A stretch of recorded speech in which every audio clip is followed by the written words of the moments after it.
Okay, thank you all for joining us today for this webinar and the beginning of the program on clearance readiness.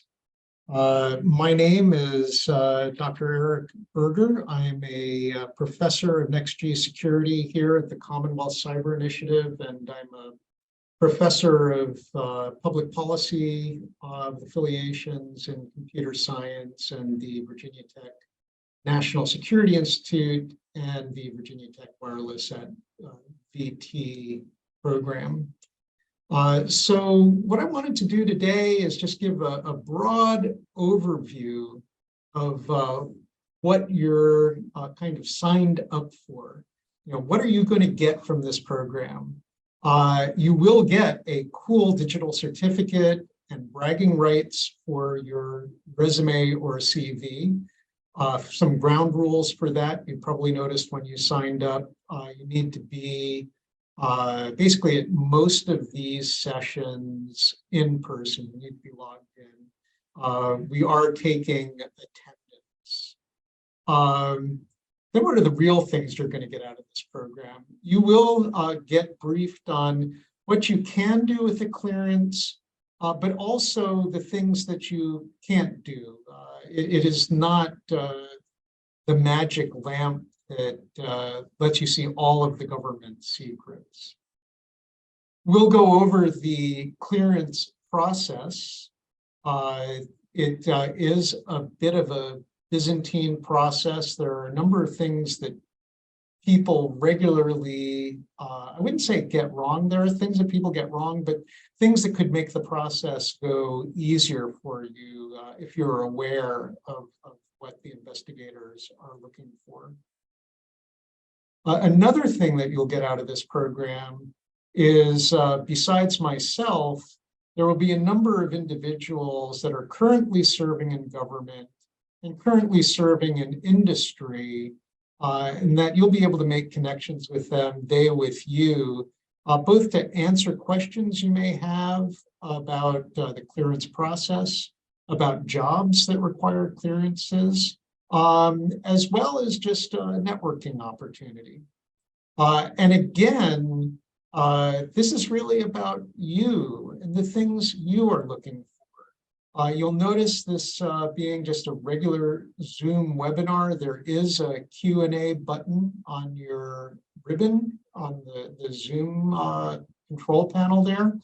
Please feel free at any time to put in questions. In terms of today's agenda, probably about half will be me talking, but I'm hoping that about half of it will be discussing your questions. So again, please feel free to just type questions into that Q&A bar. So first of all, why would you want a clearance? And here are some images of kind of the places that people think of when they think security clearance. You know, working in the Pentagon or you know, generally working in DOD. You know, you can see, oh yeah, that would be a place where you might need a clearance. The CIA, the NSA, the NGA, these are all places, the intelligence community, you know, you think of, all right, well, that's secrets. All right, we get that. But it's also for the rest of the civilian government. There are many situations where you may need a clearance to work, either in the White House, as depicted here, but most of the federal agencies need to be aware of what's going on in the world. And many of that information is classified, not so much that the information is classified, but how that information was collected may be classified. So therefore, you would need a clearance to find that information, to learn about that information, because if an adversary knew that that information was available, then that might expose some of the sources and methods that the US government uses to collect information. So while there's a lot of jobs in the government that require a clearance, there are actually a lot of jobs that are not in government that require a clearance. Many of our space systems have classified components in them.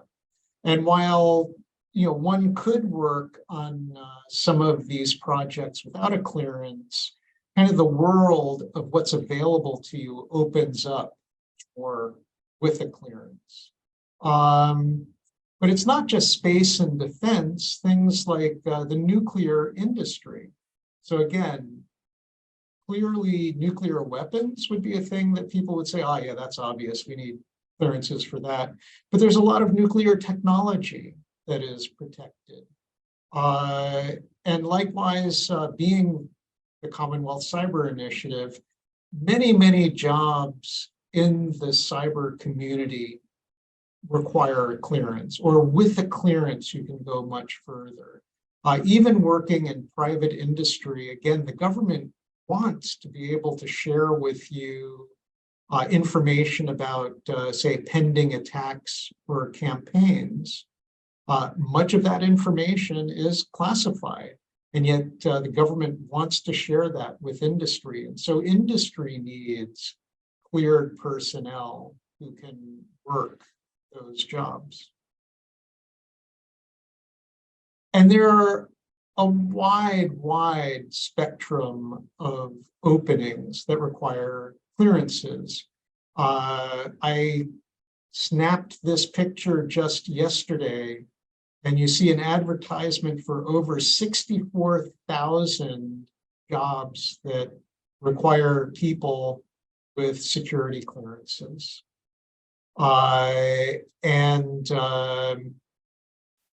These jobs do not require PhDs necessarily. People operating like cyber defense systems, people operating the power grid, people building the equipment. So really anyone from an associate's degree through a PhD, there are many more opportunities that can be available to you if you have it. I did see someone raise a hand. What I would ask you to do is just type your question into the Q&A box. I get to see that. No one else gets to see it. So no question is a bad question. Feel free to just type it into that box, and hopefully I will get to it. And as I saw that hand raise kind of go up and go down, if it's opportune and I notice it, I might address it in real time. Or especially since you don't see other people asking questions, if a lot of people ask the same question, I will definitely get to it. One thing that I will say is we're going to go through the whole process. And so explaining how to get security clearances. And thank you for asking the question. One thing I'm not going to do is name names, because hopefully you will make it into a clear job if that's your desire. And so we don't want to give adversaries kind of a roadmap for who has a clearance and would therefore be interesting to contact. But one of the questions is, what's the easiest way of getting one?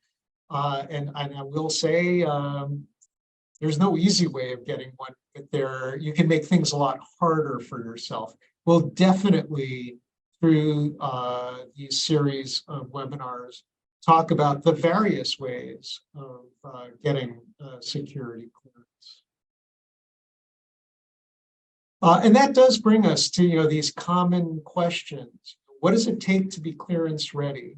And it's a thing we said when you registered. We'll probably be saying it in every webinar through the rest of this year. When I take this course, will I get a clearance? The answer is no. We're just getting into what the process is. And as you'll learn when we go through the process, you'll find out that it's actually the government that does the clearance process. whether you're working for the government or working for industry or working for academia. But we will definitely go through that process, what it takes to get clearance.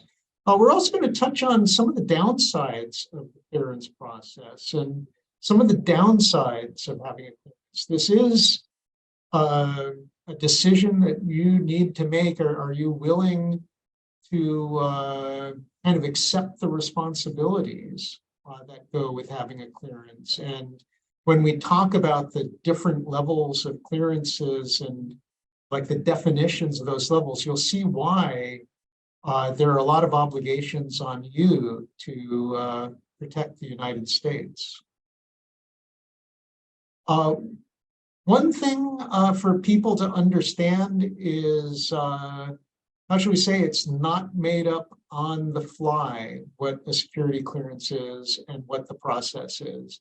It actually was for many, many years. Each agency kind of did their own thing. Frankly, that meant that some people got treated differently than other people got treated. And that clearly does not reflect our American values. So there are a number of laws, a number of executive orders, presidential directives, agency directives, and regulations that define the clearance process and the clearance program. The other thing that changed is it cut across agencies because agencies each did their own thing. If you were cleared by one agency, you basically had to go through the whole thing all over again if you went to another agency, which clearly does not help the US government because it meant people who could be cleared couldn't just go to another job. And obviously it was a burden on the individuals who went through the process. So the whole point of the clearance system revolves around a concept called public trust. And public trust actually goes beyond national security. It permeates the federal government. Most or many government positions require kind of a background investigation to see if you are in a position that you can be given public trust, that the government trusts you. And from Executive Order 10450, what's in bold here is the key, that if you're in the privileged position of working for the US government, that you shall be checked to be that you are reliable, trustworthy, of good conduct and character, and of complete and unswerving loyalty to the United States. And that generally triggers a public trust investigation. One common misconception of people, especially if they're just starting out working for the federal government, is they fill out the paperwork for public trust, they come back, they passed, they get their job. That is not the security clearance process. That is just the level that you're trusted enough to work for the United States government. So things to ask yourself, these are things that, like I said, there are a lot of obligations. So you might want to ask, am I going to want to do this? The first thing is, are you a US citizen? A common misperception is you have to be native born US. Not at all. If you are a US citizen by any stripe, naturalized citizens are US citizens.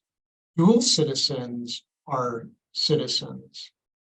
Quite often you hear the advice, it's only for US citizens.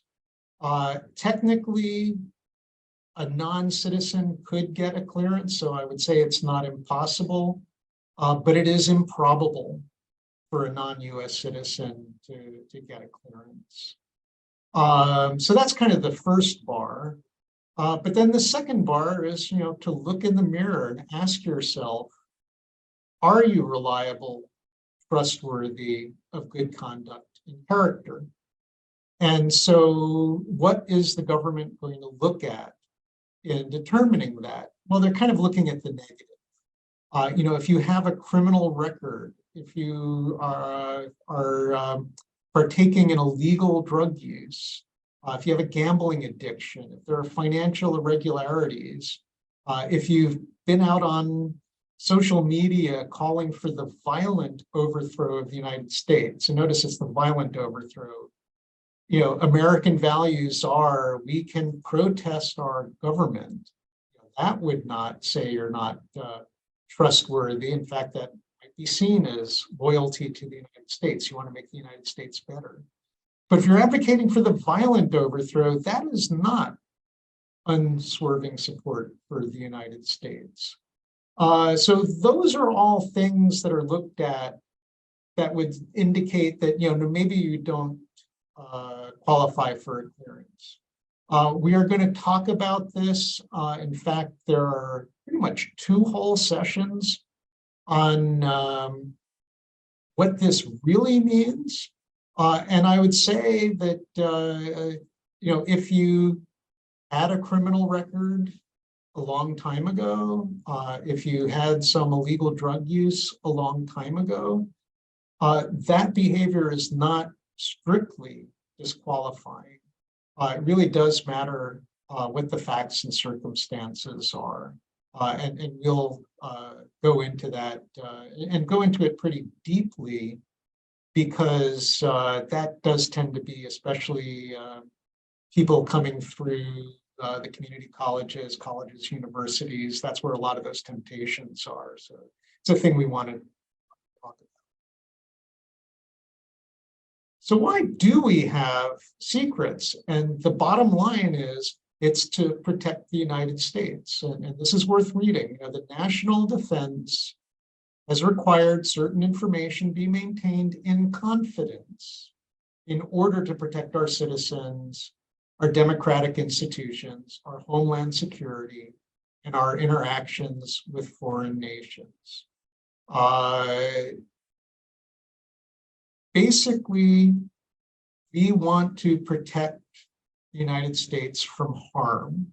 And there are some pieces of information, some methods we use to collect information, the identity of some informations that are supporting the United States, yet in their countries, they could be seen as traitors. And so to protect them, in order for us to have the information to us, we have secrets.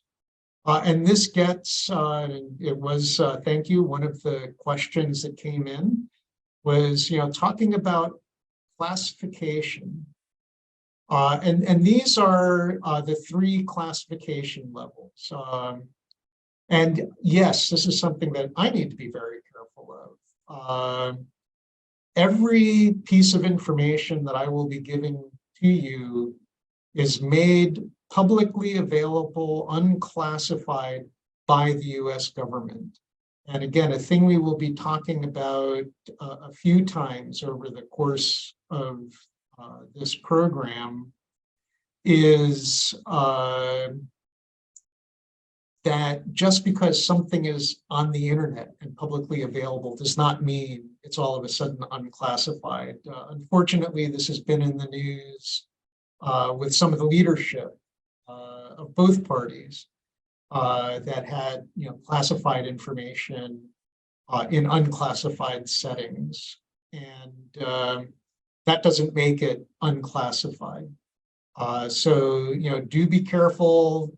If you see something on social media or Wikipedia or something like that, if it is classified information, one thing you'll learn when you get your clearances, you can't use it. In fact, you have to report it if you see it.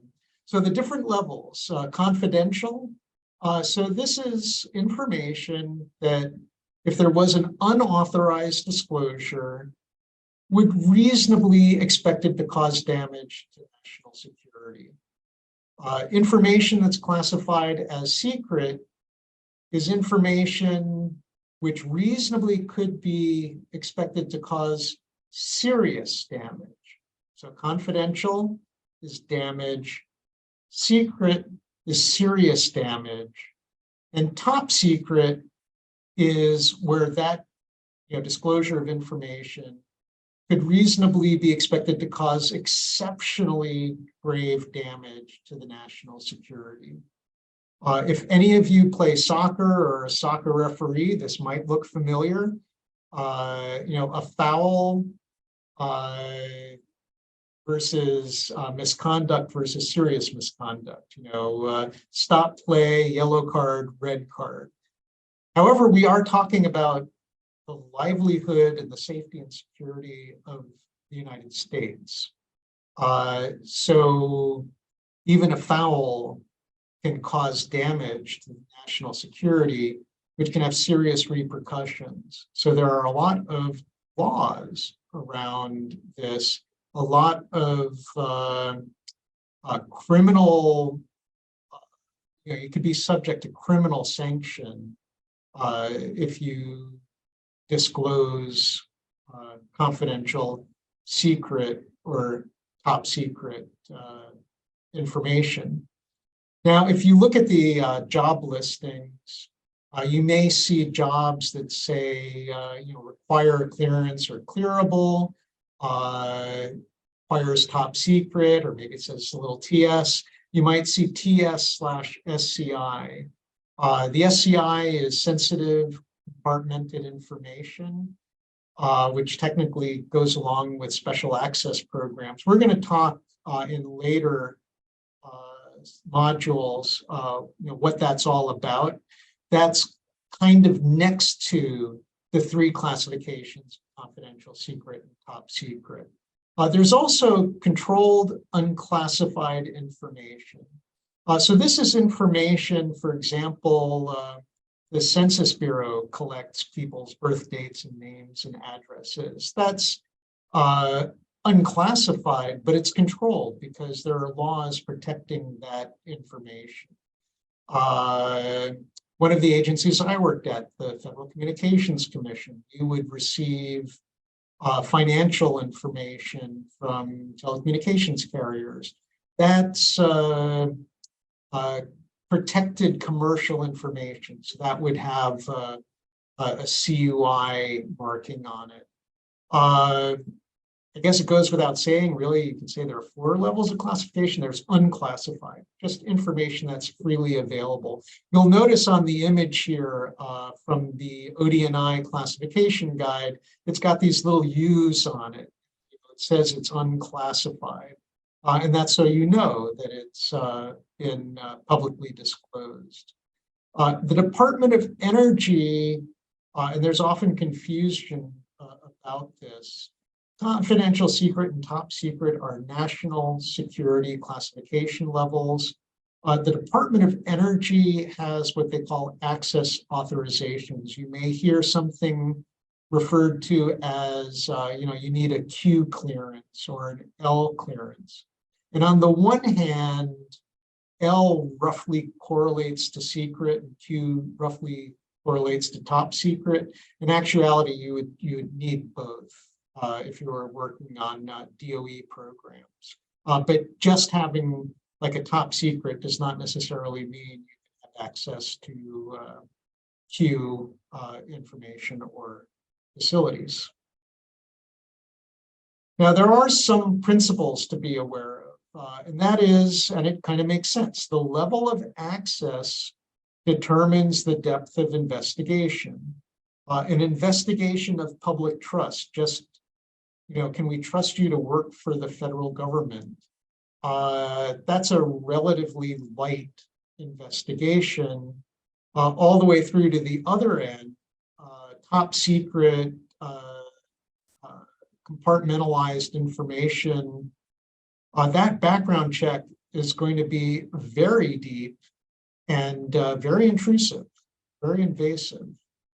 But there are some other principles at work here, and that is circumstances change. So again, if you came into this with a less than stellar background, don't say, I just can't get clearance. It really depends on, basically what you had done, but have you turned yourself around?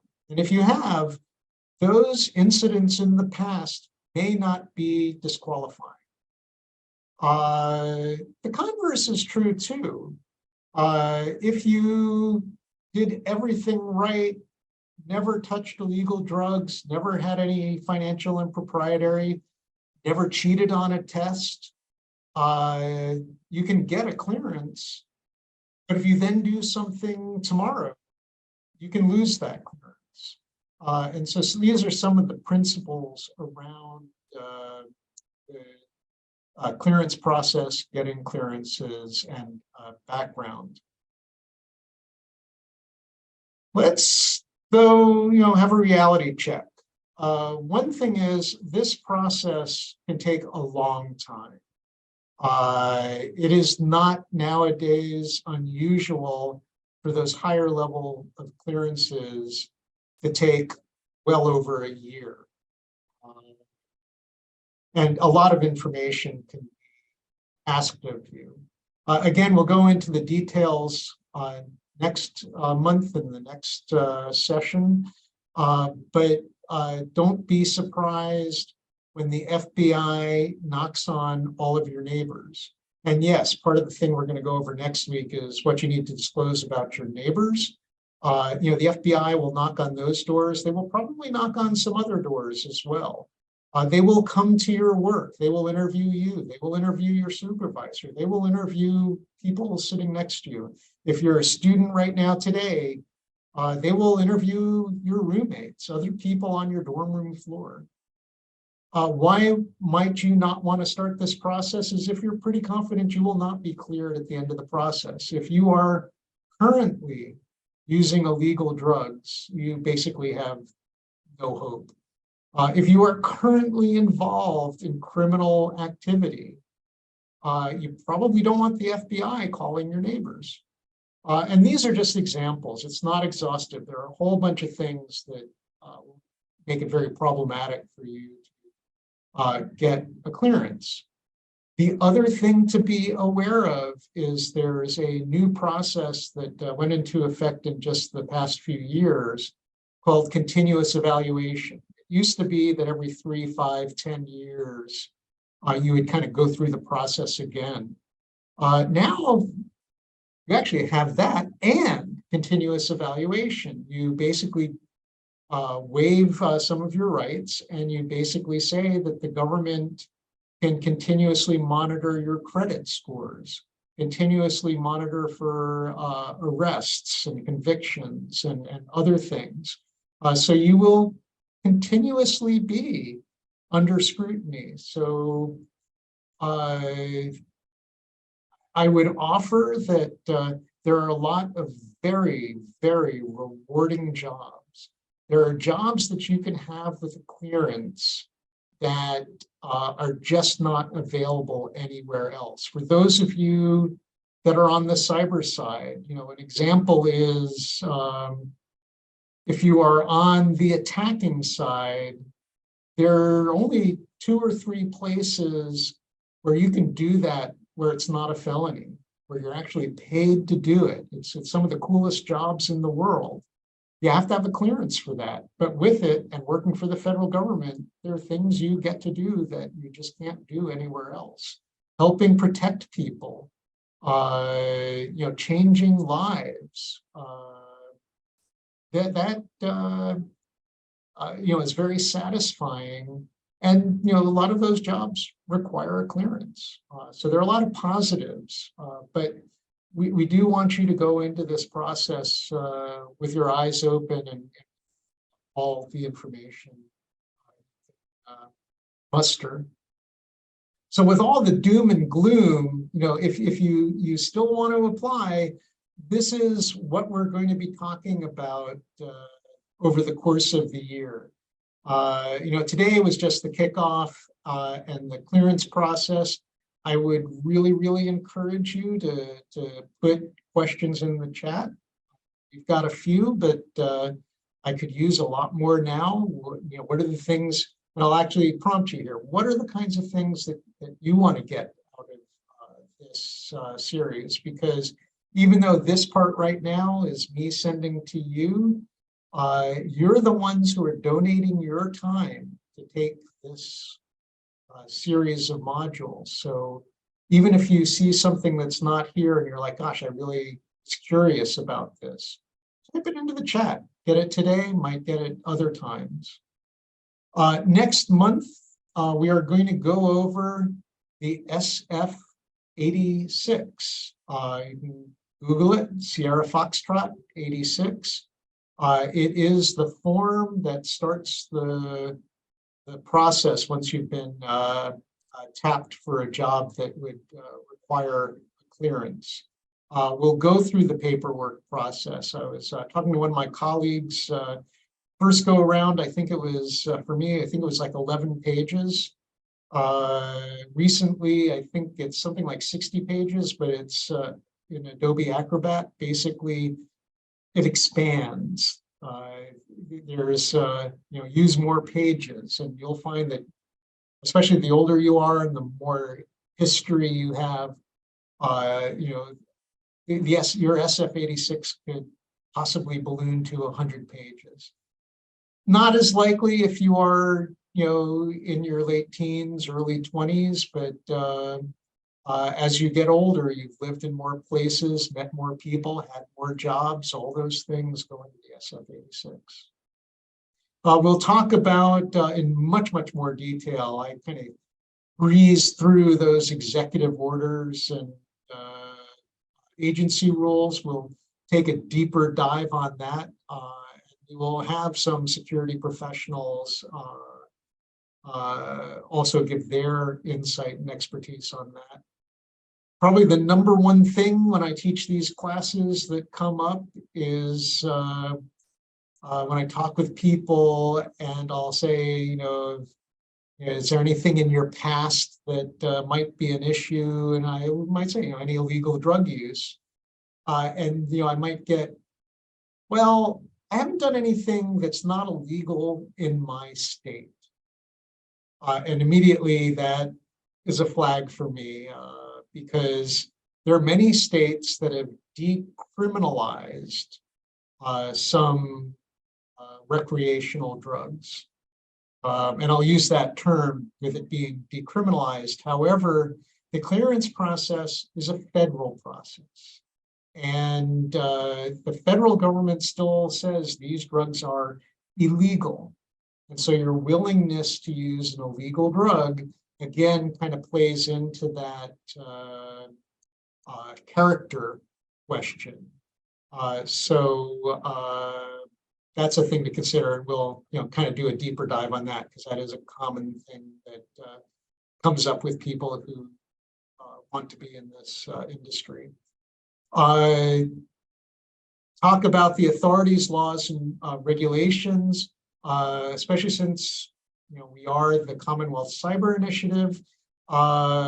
We'll explain, because this is also hopefully directs you if you have an interest in this area, explains why like a company would not call the NSA for help on a cyber breach in the US, but they would call the FBI. And how the NSA, Cyber Command, FBI, CISA, first of all, if you're like, oh, I've heard of the NSA, but I haven't heard of the others, we'll go through what all the different agencies are, but we'll also kind of give you a roadmap of where the authorities, laws, and regulations are, both for those of you who are heading into the workforce, have an idea of, wow, I never knew. Like, for example, the Office of the Comptroller of Currency has a lot of cyber-related positions that require clearances. And you may never even heard of OCC. So kind of expand your horizons of places to go. And then we're going to have a number of speakers, obviously from the federal government side, because that was that first slide. That's what people often think of. But there are many, many industry jobs, whether working at the obvious places, defense contractors, obviously dealing with defense, you need a clearance, the federally funded research and development centers, the FFRDCs. Again, they run many of the national labs, or are directly advising the government. Yeah, you can see how that would require a clearance. But believe it or not, there are roles at banks and insurance companies and manufacturers that require clearances nowadays. So we'll talk about that whole spectrum. So with that, I will get to the questions. There are a number of good ones in the chat here. In fact, I'll start with the first one. Is a person who served in the military. And then quite often in the military, you may get a clearance. I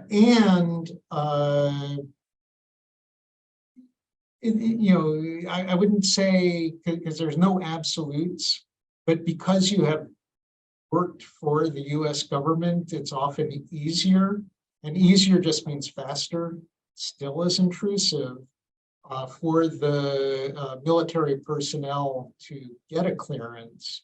And likewise, if you had a clearance, but it expired, hopefully you still have all of your information on your old SF-86. That can speed up the process, but it doesn't short circuit the process. Unfortunately, there have been situations where veterans got turned, and some agencies actually kind of regretted that there was an abbreviated process. So for good reasons, it's not going to be automatic, but hopefully if you're coming from that community and you've had a clearance, you'll be able to get a clearance a bit easier. Oh yes, one person, I'm sorry I missed this question, where I had EO and a number. That's executive orders. The president can make executive orders without, you don't need congressional approval. The president basically tells agencies to do something. Now, since Congress controls the purse, the president can't tell an agency to do something that's not funded. But like the current administration said, 40% of discretionary spending has to go to what they call Justice 40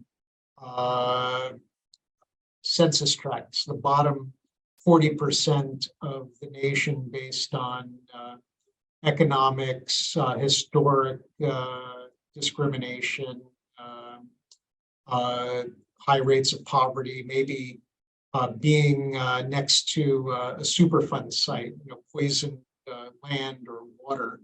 So the president can just say that, executive order.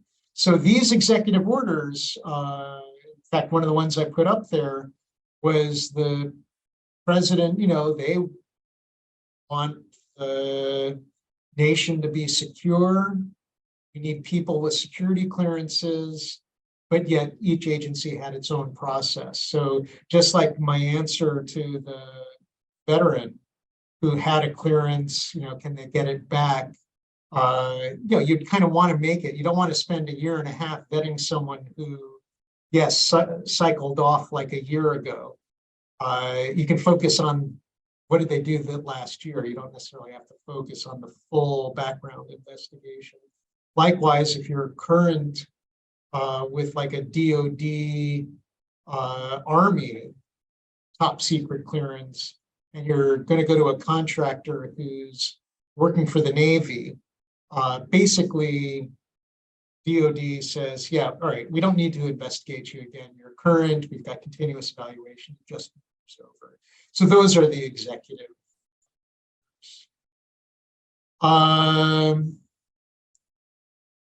This is actually a good one.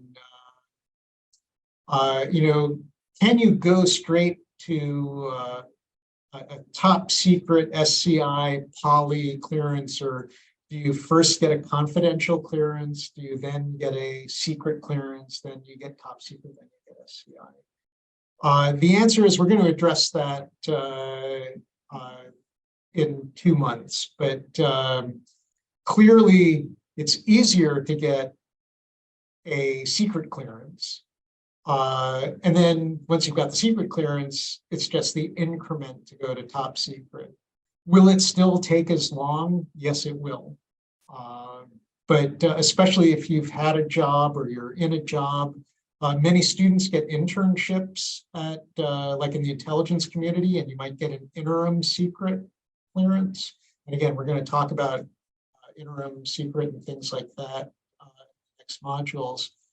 Clearly, that will make it easier when you go for the higher level clearances.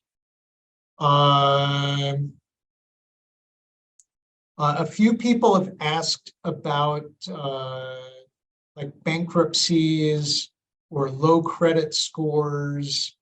Does that impact getting a clearance? And they are not disqualifying in themselves. However, it will, raise a question. For example, if you had unexpected medical debt that pushed you into bankruptcy, will probably be evaluated differently than you have a gambling addiction, maxed out all your credit cards, lost your job, and went bankrupt. One is a bankruptcy, medical debt, but it's understandable. Whereas the other one, it's actually that like poor credit score and maybe even the bankruptcy is indicative of untrustworthy behavior. So low credit score does not mean you can't get it, but it does mean that you'll probably get more investigation happening. A good question, because this is one of the misconceptions, what does it cost to get a security clearance? It is 10 to tens of thousands of dollars that the federal government pays for. You do not pay for a clearance, because if you did, that would open things up for buying a clearance. I've got lots of money, I'll buy a clearance. You don't have much money? Oh, too bad, you can't get one. It is the federal government that pays for it. They will only pay for it if you are filling a job in the federal government, state government, private sector that requires a clearance. Go into that in much, much more detail over the next couple of months. Two complementary questions. One person asked, if other persons in my family have a clearance, that make it easier for me to have a clearance. And another person asked, will having other people in my family having a criminal history, will that affect my getting a clearance? In theory, the answer is no. It is you that is being looked at. I would offer anecdotally, if you come from a family, your parents are in cleared positions, your siblings are in cleared positions. When we go over the SF-86, a lot of it is where have you lived, who have you worked for, what do your parents do, who are they? Obviously, the government doesn't need to check that. They already have all that information. They've already vetted it. Clearly, they will have it when you fill out your SF-86, but they've already vetted it. So Coming from a family with clearances helps, but it doesn't mean you're going to automatically just walk in and get it. You're still going to be examined as an individual, which is a bit different than the converse. Again, principle of American values, we do not put the sins of the parents on the children. If people in the family have a criminal history, that does not necessarily change anything. However, if it's like both of your parents and all your siblings have been caught up in something, then, it would not be surprising if you get extra scrutiny. So I wouldn't say, oh, my mother's in prison, I don't have a chance. No, not at all. Definitely, look at your circumstances and, decide what you want to do. And actually, a few people have asked things along that. Let's see. Let's get some other good ones. There are a lot of good ones. One of them, which again, we're going to go into much more detail later, how long does a clearance last?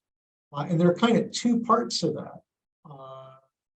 One part is your activeness depends, but basically, since the clearance goes with a job, if you leave that job and you do not need to still have a clearance, kind of goes idle. That's again another thing that's new. Typically goes idle for 1 to 3 years. But on the other side of that is your obligations are lifetime. So if you get a clearance, have access to classified information, you leave that job, go do something completely different. You become a kindergarten teacher. Your obligation to protect those secrets follow you to the grave. So again, be aware of that. Let's see.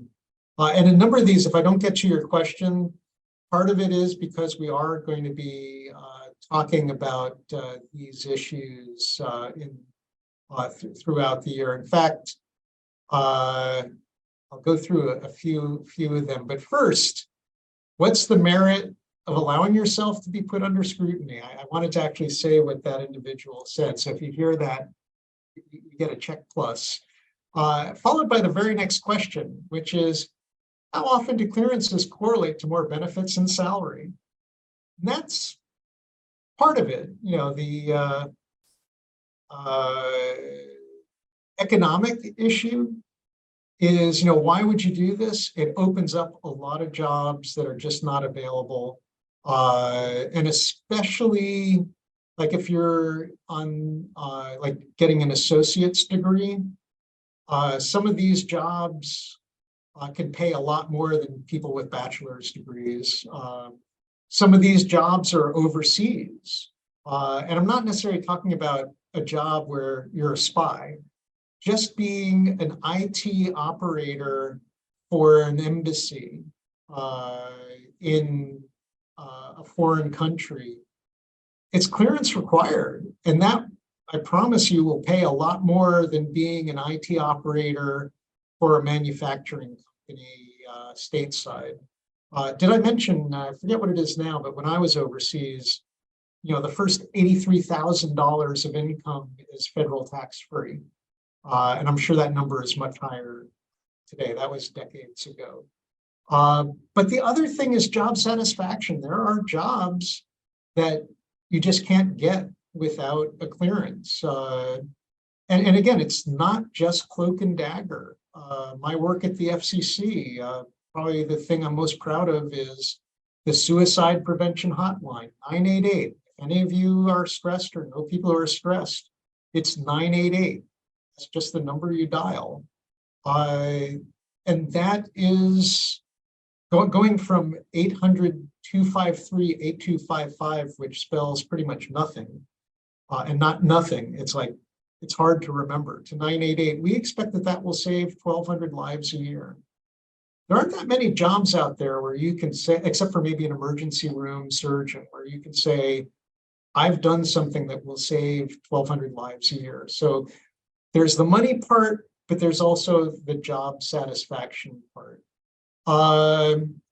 Some people are asking questions about polygraphs. We'll talk to that later. Let's see. Yeah, we're going to talk about the clearance levels and then things like SCI and SAP and those different levels. We talked about transferring. We'll definitely talk about sort of like petty crimes. Let's see.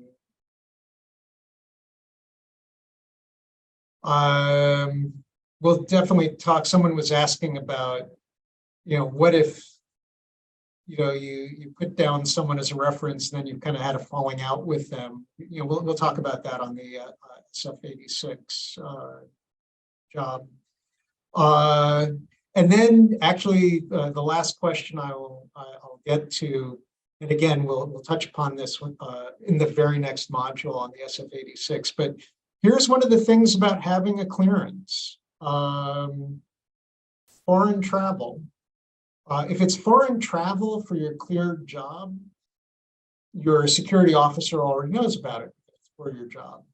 But if you go on vacation, yes, you need to tell your security officer, here's your itinerary. This is what we're planning on doing. If you know you're going to meet with a government official in a foreign country that's not part of your job, you need to declare that. And when you get back, you basically either check a box, yep, that's what I did, or you start explaining. The flight was canceled, and so I ended up going this place. I took a cruise and I didn't know, and I ended up, talking with this foreign national, or your family lives in a foreign country and there's a family emergency, you just have to go. You still have to declare it, and with the higher clearances, you need permission. And so you do run the risk of not being allowed to go. Like right now, probably if you had a very high clearance, it might be problematic if you said you want to go to Russia or you want to go to the Ukraine for what I would hope would be obvious reasons. With that, and in case you didn't notice the chat window, and this is kind of anonymous because, again, we don't want to give adversaries a roadmap of who's interesting, but if you could kind of put in the kind of jobs you're interested in that would require a clearance, it would be very helpful to me, because that will also help inform me for which industries and which sectors of the federal government to bring in.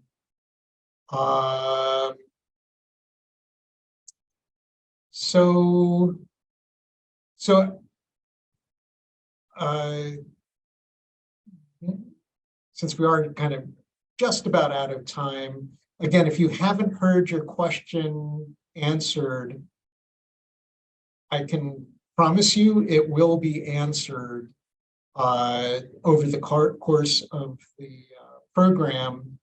But one that I will answer right now, it's kind of a good wrap-up one, and we will say it again and again. The question was, so it's the job that hires you that initiates the clearance. And that is the answer. It really is the job that hires you. So there is a bit of a catch-22 when you see an ad that says you have to have a clearance. It may still be worth applying to it, saying I am clearable. In fact, saying I took this great class, I got my digital certificate, I know what is involved, I'm confident that I would be clearable. You might still talk with them and apply, but it is the job that gets you the clearance. It's not that you get a clearance, then you apply for a job. So it is getting admitted to the club. But once you're in the club, you're in the club, and you can change jobs. Again, like we were talking about the veteran, you can still apply to that job and say, I know I'm clearable because I've held a clearance, I know what it involves, and I'm still clean. Those are the kinds of things. So with that, I want to thank you all for your time. We are going to be back next month. And again, if you have more Q&A, feel free to put it in. And actually, Austin, if you can put in the chat a contact email, because there was one person who was unable to change their name for registration purposes. So if you could put in the chat, yeah, you have Austin's email there. So if you're the person who asked, or you're another person who was not able to change your name for us to take attendance, please send a email to Shock. That's Alpha Sierra Hotel Oscar Charlie King at vt.edu, victortango.edu. We will note it down. You will get credit for it. So with that, thank you all for your attendance, and we will see you next month.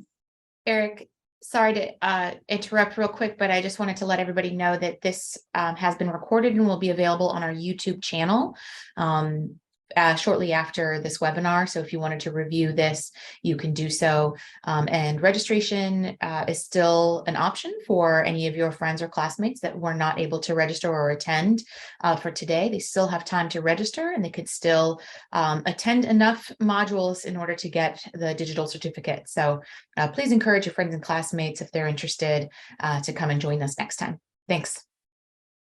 Thank you all, and see you next month.